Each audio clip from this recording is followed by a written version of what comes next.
నమస్తే అందరికి. నా ఐడియాలో ఉన్న మగపిల్లలందరికీ మెసేజ్, ముఖ్యంగా భర్తలకు, పెళ్ళైనోళ్ళకి. చాలా మంది భర్తలు ఎట్లుంటారంటే భార్య ఊకే ఫోన్ చేస్తూ ఉంటే తిడుతూ ఉంటారు, వాళ్ళని కసురుకుంటూ ఉంటారు. అసలు నిజం చెప్పాలంటే రియల్ గా వాళ్ళకు మీ మీద ప్రేమ ఉండే ఫోన్లు చేస్తారు. మీ మీద ఎంత ప్రేమ ఉంటే ఫోన్లు చేస్తారు.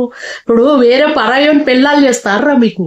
నీ భార్యకు నీ మీద ప్రేమ ఉంటది కాబట్టి నా భర్త తిన్నాడా, ఏం చేస్తున్నాడు, ఎప్పుడు వస్తావు, ఏం కథ అని నీ భార్య చేస్తుంది. వేరేవాళ్ళు ఎందుకు చేస్తారా? అది ప్రేమ, అది భార్య భర్తల ప్రేమ అంటేనే అట్లా ఉంటది. నీ మీద ప్రేమ లేకపోతే ఆమె ఎందుకు చేస్తుంది? ఏనన్నా కొని నాకెందుకు అని అనుకుంటది.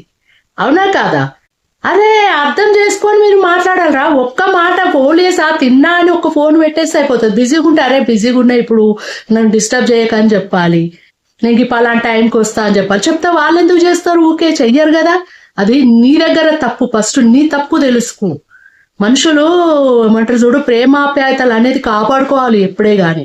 ఇలా మీరు కించపరిచినట్టుగా మాట్లాడితే చేస్తే బాగా గుర్తుంచుకోవాలి. మీ బ్యాక్ బోన్ భర్తకు భార్య, భార్యకు భర్త. ఇది తెలుసుకోండి. ఎవరు కారణాన నథింగ్. నేను చెప్తున్నా కదా, కష్ట సుఖాలలో తోడు నీడ ఉండేది భార్య భర్తలే. కసురుకోకండి ఒకరికొకరు. కొంచెం ప్రేమగా అన్యోన్యంగా ఉండండి నాన్న.